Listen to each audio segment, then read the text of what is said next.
All right, and as customary on the Shabbat, we start off with the Lord's Prayer.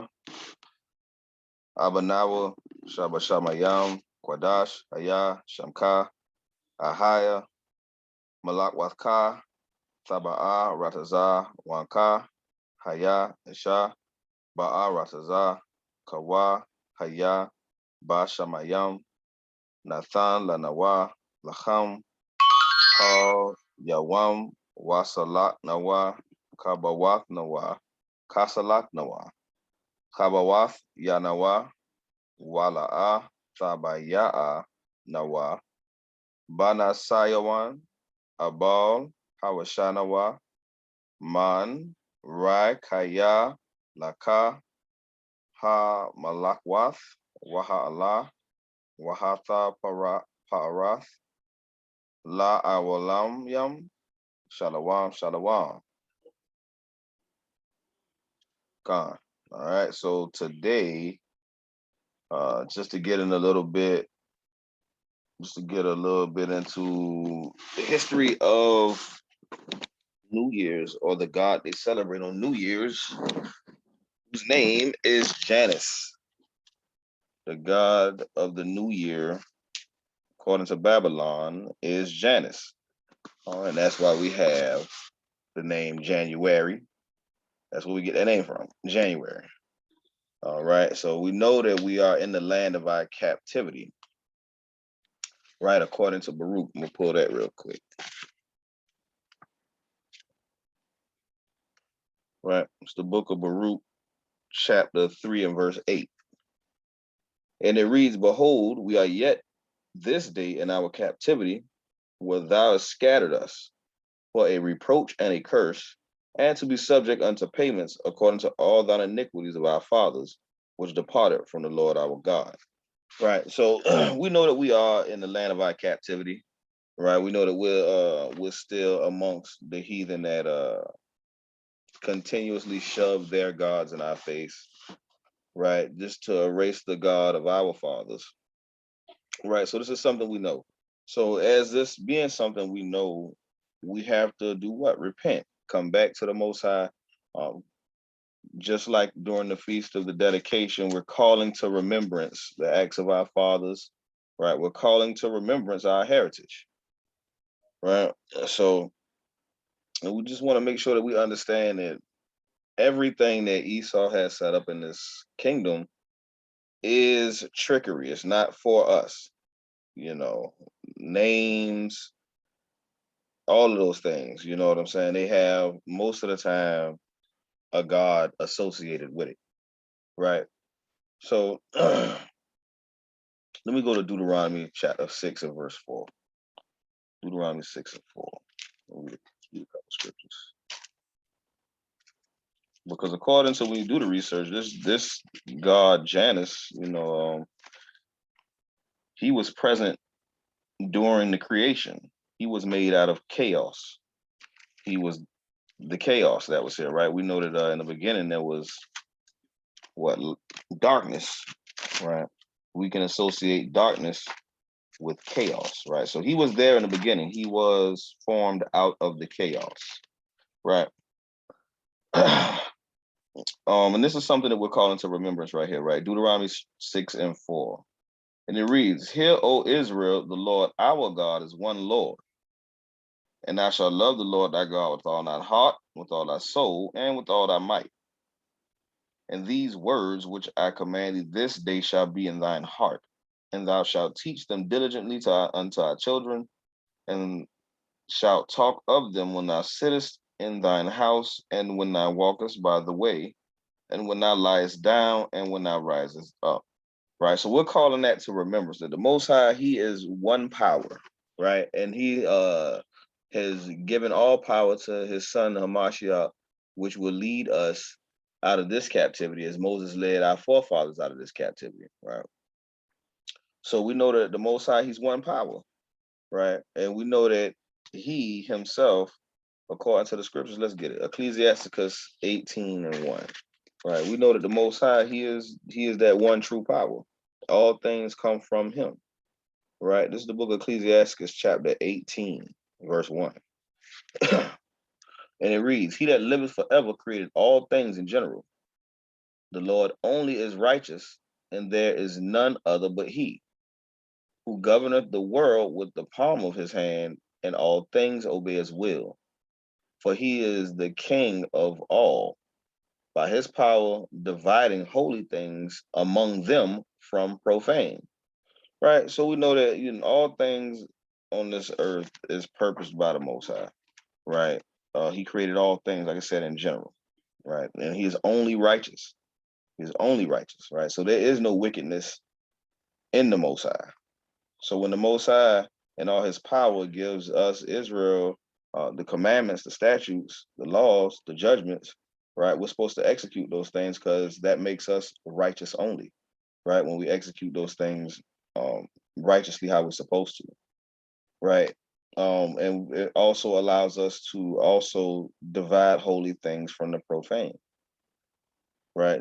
Just like this god Janus, right? Who, when I'm about to get into, like I said, he was created during the chaos in the beginning, and they likened him to an actual person when you read in the mythology about him, right? So let's get Proverbs 3 and 31.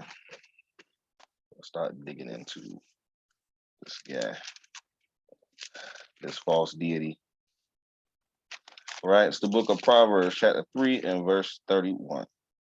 And it reads, envy thou not the oppressor, and choose none of his ways.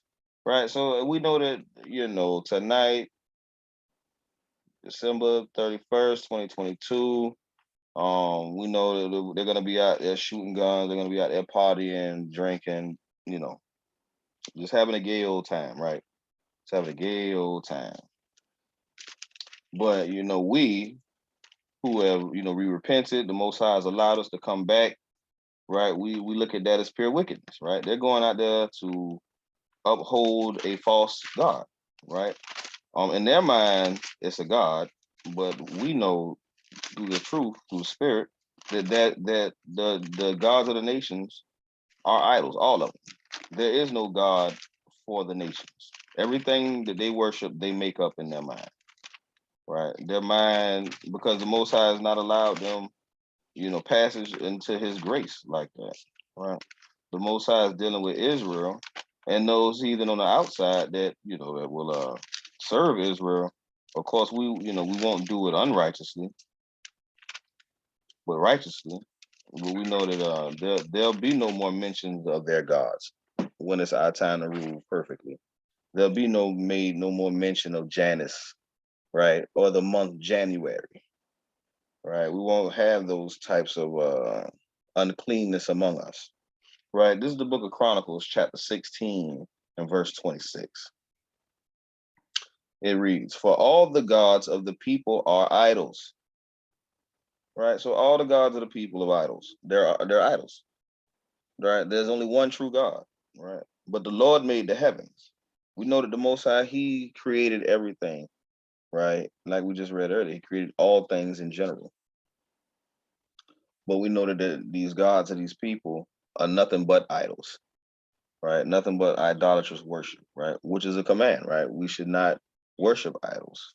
Right, let's get the first commandment. Very first commandment. Very first commandment. In the book of Exodus, chapter 20 and verse 3. And this is at the top of the list. And it reads, "Thou shalt have no other gods before me."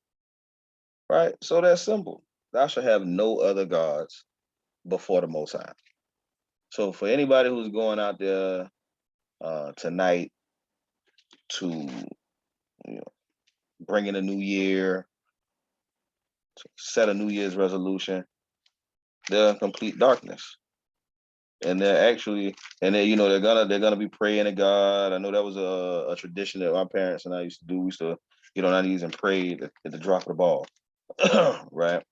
And we thought we were praying to the Most High, right? We we want to do better in the new year, so on and so forth, But we were in darkness, right? In complete darkness.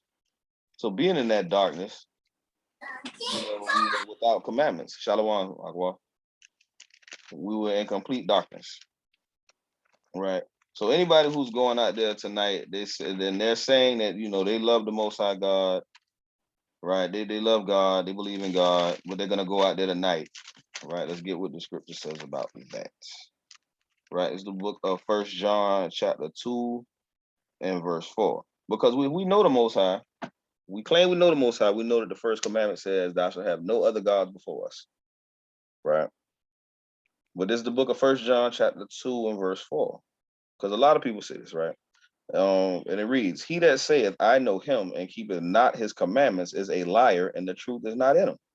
Right? It's real simple. Anybody going out there to do the New Year's celebration tonight, and they're gonna pray to the Most High tonight, for a good New Year, you just broke the commandments, because the Most High said, "Have no other gods before Him." And it's like, well, I'm praying to the Most High. I'm not praying to Janus. Well, yeah, you are, because you're celebrating during a festival time in which he's being honored, right? And if us as Israelites that are repentant, we understand that this is not the new year. The new year could not start in the dead of winter when it's the coldest, right? There's no life, right? That's why they try to and what they try to do is they'll say Christmas, and then they'll say Merry Christmas and Happy New Year. If you notice, they always put both together, because the New Year celebration ends the festival of the Saturnalia, which is the Christmas festival that they used to have, which was a week-long celebration. That's why you see a lot of partying through Christmas to New Year's. People usually cap it off at New Year's. We did all the partying for the end of the year, quote unquote, right? So they're still continuing these same traditions. They just try to split it up as if it's on two different days, or oh, this is not the same thing, but it is. The Saturnalia and the New Year's celebration go hand in hand. Like I said, the New Year's celebration ends the festival of the Saturnalia. Right. So just dealing with a lot of history on Janus.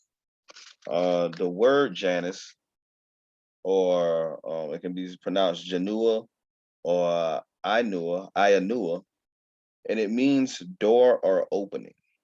Right. That's what it means in Latin, door or opening. Right. A little bit of history. The god Saturn, right? Once the god Saturn was kicked from heaven, he because Janus in his earthly form accepted Saturn. Saturn granted Janus with the ability to see the past, present, and the future, right? And this name Janus originated in Rome. Salakia.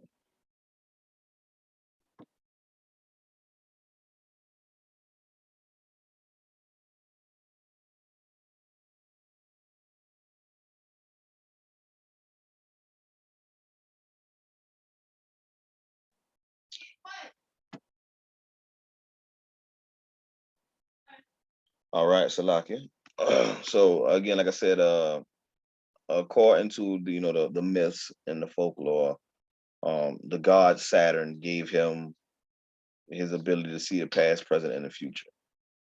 Right. So, and then once he died, he became the Janus that everyone worships, with the that's depicted having two heads. Well, one head with a face on each side. Right. And also in history, he's also been depicted as having three heads and also four heads. But the most common one you'll see is the one with two heads, one with one face on the back side and a face on the front side, right? Which that's why people make New Year's resolution, because he's Janus is the god of gates, doors, and transitions, right? Um, he also guards the threshing hole. He guards places and crossing places and thresholds, beginnings and endings, and he also serves as an intermediary between gods and mortals. So Janus is a real big deal in Roman history, right? And we can tell that Babylon over here is nothing but, according to the prophecies, an offshoot of Rome. Babylon, houses Roman mythology, Greek mythology, um, all types of things from the 7 kingdoms of Esau. So that's one thing that we do understand now that we've studied this thing, right? So again, that's why people make New Year's resolutions, right? You out with the old from the last year into the new year, right? That's why he's also the guardian deity. He's the guardian deity that is responsible for going from year to year, right? He's also the top god of the calends, and that's where we get the word calendar from, right? That's why January is the first month, right? Because he is the god, like I said, of like doors, from new to old, right? Transitioning from one to the other. And we see a lot of that even in today, right? We see transgender, right, where they transition, right? And when things like that happen, their god Janus is present, right? Janus is also said to be present at conception and death as well. Um, he is also Janus is also responsible for, according to the Romans, responsible for innovations like metal coinage, religion in Rome, some of the temples that are built, and the festival of Saturnalia. So Janus is said to be the where they get Saturnalia from, to get that celebration, right? So we can see that they throw Janus in our face so much unknowingly and subliminally, so it's just something that we've grown accustomed to, right? Can we not call the month January? No, we can't not call it that, but we do understand the origin of it, right? We do know that once we have our own months, right, and we call the month respectfully by the name that we're in, but it's not like we're gonna not notice uh the months that's already been originated, right? Another interesting thing is Janus is associated with the number 11, right? And then when you look at the construction of our calendar versus the calendar given to us by the heathen, there is an 11-day difference. Every year there's going to be an 11-day difference. So the Gregorian calendar and our calendar will never line up perfectly because we have a perfect number of days, right? Versus where, the months that we go now, they fluctuate between 30, 31 days. And then that one month of 28, and every 4 years, 29, right? We have a perfect number, but it is an 11-day difference. And that 11-day difference is accredited to the worship of Janus, right? Another interesting thing about Janus is Janus can be no, Janus is the head of the 12 gods. His statue had 12 altars under his feet, symbolizing the 12 houses of the zodiac. So he is a god of the zodiac, right? He's like I said, he sits atop the houses of the zodiac, right? So, and that's something else we'll get into as well, the zodiacs and why we shouldn't associate ourselves with zodiac symbols. We shouldn't call ourselves Virgos, Leos, Pisces, none of those things. All of those are forms of worship that is sin to the Most High. Just like I said, like we had like transgenders and all that, Janus can also be depicted androgynously. He can be depicted as half male, half female, right? And whichever you want to transition into, he can, praying to him can help you transition into that, right? Janus was also, January was also made the first month of the year under Numus Pompilius in 452 BC, right? So up until then, the first of the year has always been in like March, April, right?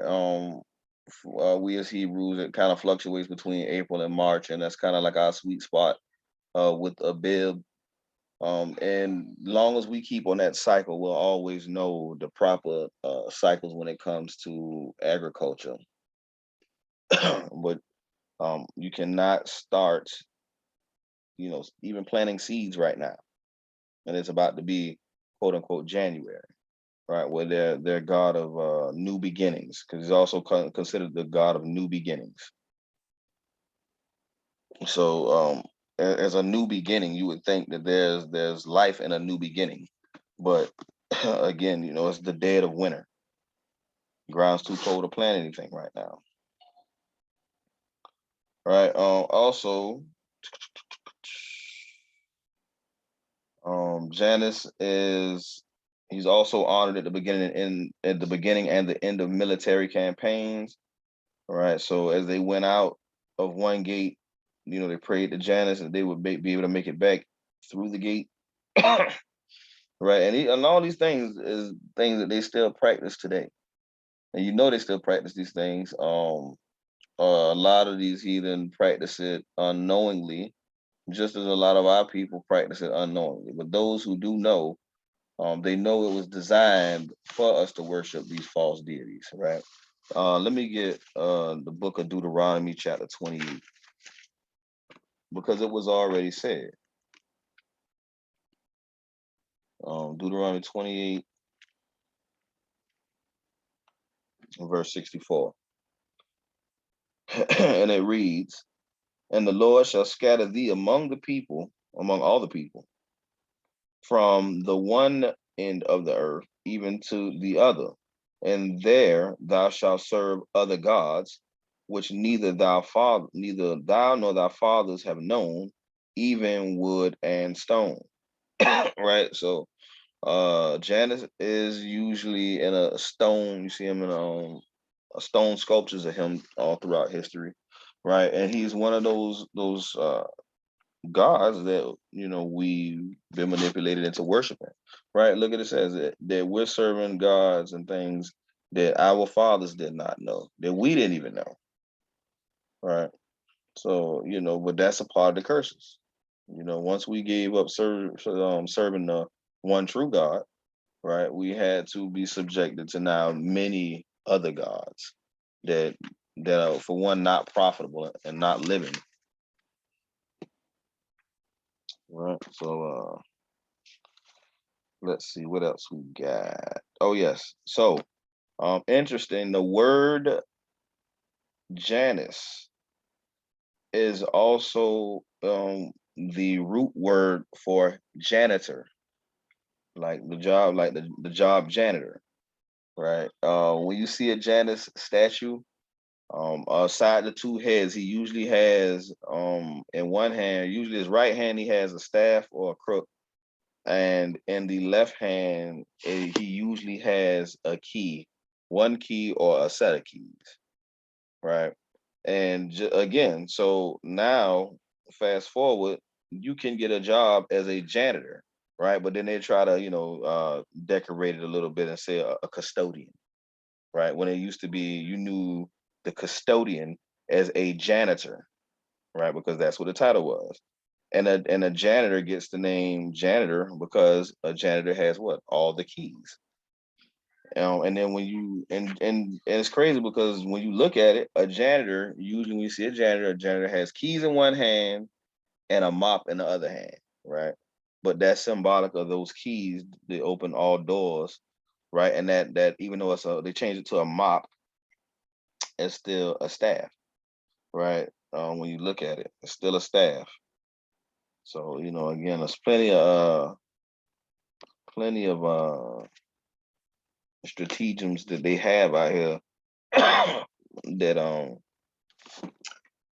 that are just detrimental to us if we don't know these things, right? So can you, like I said, can you stop somebody from telling you Happy New Year? Nope, but you don't have to participate in it because it's about getting it out of your mind, right?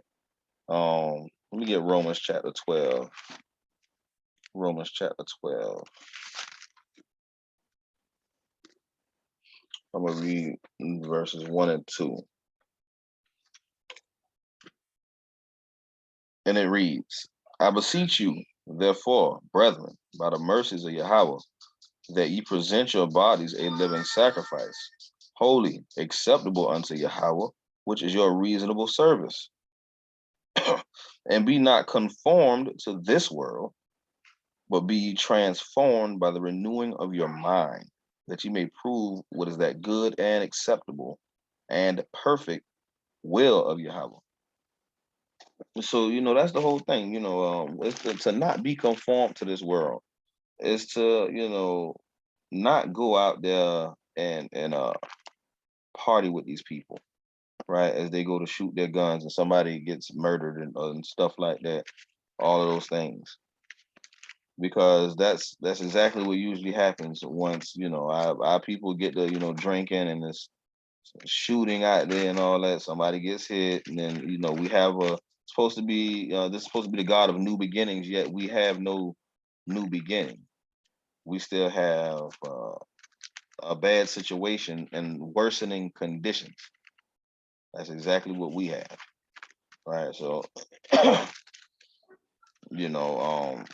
we cast down these things, right? We cast these things away because we don't. That's not what we do, right? So again, so he said that says that Janus is also the mediator, the mediary between gods and mortals, right? Let's get the precept for that, right? Let's get what the Bible says about it, right? Let's see, right here.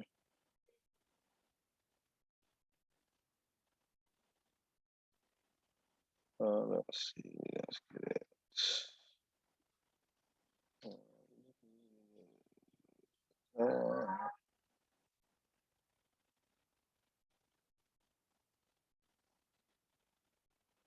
Where is that scripture? Get to the Father through me.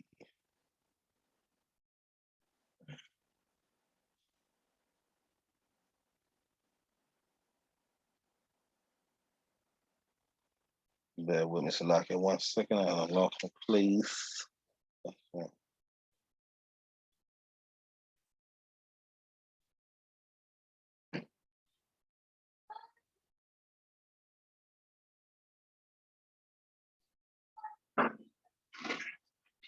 Okay.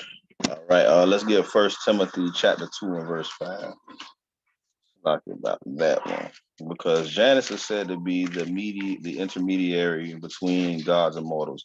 Meaning he's the one that, when you want to speak to a god, so that means he's present in your prayers.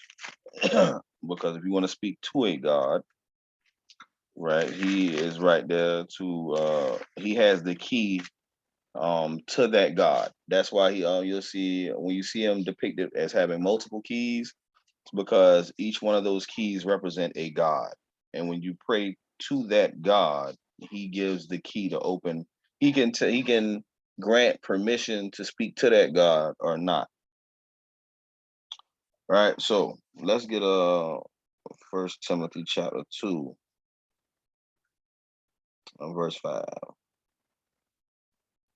And it reads, for there is one power and one mediator between Yah and men, the man Hamashiach Yahushua, right? So there's only one mediator between us and the Most High, right? And that's the Good Shepherd, right? The son of David, the seed of David, right? The Hamashiach Yahushua, right? That's who mediates on our behalf, right? Let's get that in another place.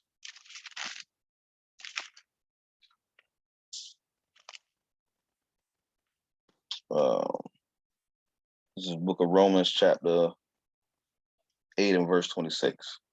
And it reads, likewise, the Spirit also helpeth our infirmities, for we know not what we should pray for as we ought, but the Spirit itself maketh intercession for us with groanings which cannot be uttered.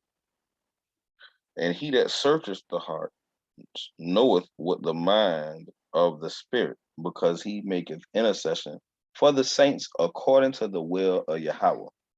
Right. So we don't need to, pray to any false gods or worry about um having an intermediary opposite of what the Most High has already given us. Because again, these gods, like this god Janus, who holds the keys, right, quote unquote, to the doors, right, he has to grant permission. But the Most High God tells us what? There's only one mediator, and that's the Son he sent. So there's no other mediator. There's no other false gods out there. There's nobody else that's gonna do that, right? Except for it be the Most High through the Most High Son, his power. All right. So let me get because again he said he's the God of new beginnings, he's the God of the beginnings and the endings. Let me get let's get Revelation. Get Revelation.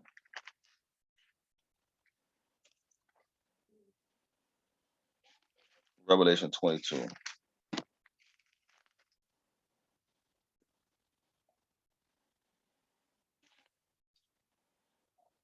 All right. This is the book of Revelation, chapter 22. I'm going to start at verse 12. And it reads, "Behold, I come quickly, and my reward is with me, to give every man according as his work shall be. I am the Alpha and the Omega, the beginning and the end, the first and the last." Right? So we know that the Hamashiach, he told us that he's the beginning of all creations, the first and the last. Yahweh created him to be that light, to give light unto Israel since the beginning, right? And it says that Janus was created out of chaos, right? So again, the Most High created all things in general. So this God that's created, right? I'm gonna get Isaiah chapter 45 and verse 7. And it reads, "I formed the light and created darkness. I make peace and created evil. I, the Lord, do all these things," right? So we know that the Most High God is the reason that all these things even exist, right? So this Janus God, which you first hear him called Janus in Rome, but he's also been depicted as far back as the Sumerian gods of Mesopotamia. There's some artifact found that depicts a two-faced god, deity rather, right? So we see that this god, this evil has been around for a long time, right? This is no new trick. Right, but we just have to be aware of the things that we're exposed to. So if Janus was created out of chaos, which is that darkness and things of that nature, we know that Yahweh Shah Hamashiach, he was that light. He was that light that the Most High formed, right? So, we with that, we want to just make sure that we were always shaping our minds according to the Most High, right? Let me get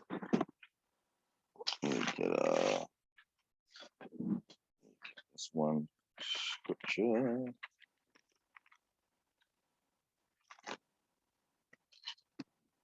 Let me get First Peter chapter no, Second Peter, Salaki, Second Peter chapter 2. Second Peter chapter 2. Oh, is that Second Peter or the First Peter? Oh no, it is First Peter, Salaki. First Peter chapter 1 and verse 13. And it reads, "Wherefore gird up the loins of your mind." And that's very important. We have to gird up the loins of our mind. We have to be strengthening our minds all the time. Right. It says, "Be sober and hope to the end for the grace that is to be given, I mean, that is to be brought unto you at the level, at the revelation of Yahweh Shah Hamashiach, right? So when it says be sober, that's not just talking about abstaining from like drink and stuff like that. That's that sober, or that sobriety right there, is being abstained from doctrines of the world, not being drunk off those lies, right? Just like people, we know we can edify a brother or a sister and say, hey, if you're out there praying tonight, you're not praying to the Most High God, right? He's not going to give you a new beginning just because you prayed to him tonight. As a matter of fact, you're actually praying to a deity that's been connected with the Baphomet symbol. That's another thing too that I'm gonna get back into. But we want to gird up the loins of our minds, right? We want to gird up the loins of our minds, right? And be sober. Verse 14, it says, as obedient children, not fashioning yourselves according to the former lust in your ignorance, right? So like these former things that we used to do, New Year's celebrations and being out there in the streets when the ball dropped, right? Those were things we were doing according to ignorance in our former lust. Right? We'd have been worshiping, we'd have been conditioned to worship this God. Right. The Knights Templar, if we ever heard of them, right? The Knights Templar, they worship the three-headed Janus as the Baphomet. The Baphomet symbol that you see running around today. The Baal, the Balenciaga, right? The Baal, that one they have with the goat head. Janus has been likened unto him. And also, if we know about CERN, Janus also goes by Cernunnos, right? Cernunnos is also Janus, and Janus is also associated with Lucifer, right?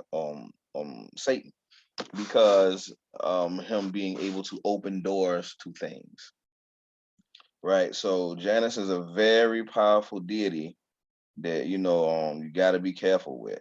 That we have to make sure we warn our people to get out of the madness of New Year's celebrations and actually know what they worship, because they don't know what they worship. But like the scripture says, we know what we worship and who we worship, right? And that's the Most High God, Yahweh, the God of our fathers, Abraham, Isaac, and Jacob. So again, we want to gird up our loins, the loins of our minds in these latter days, because there's so much coming at us all the time. They're always trying to drop something in subconsciously on you, right? They're always trying to do these things. That's what they're always trying to do. So that's all I had on Janus today. Want to give all praises and honor to Yahweh, by Hashem Yahweh Shai, for let us get a little bit of information about these the wickedness that we're exposed to, because these people are definitely out here gonna be partying tonight, and sending up those prayers to that deity to strengthen that deity, right? Because that's what their prayers and stuff do, and what it strengthens the evil.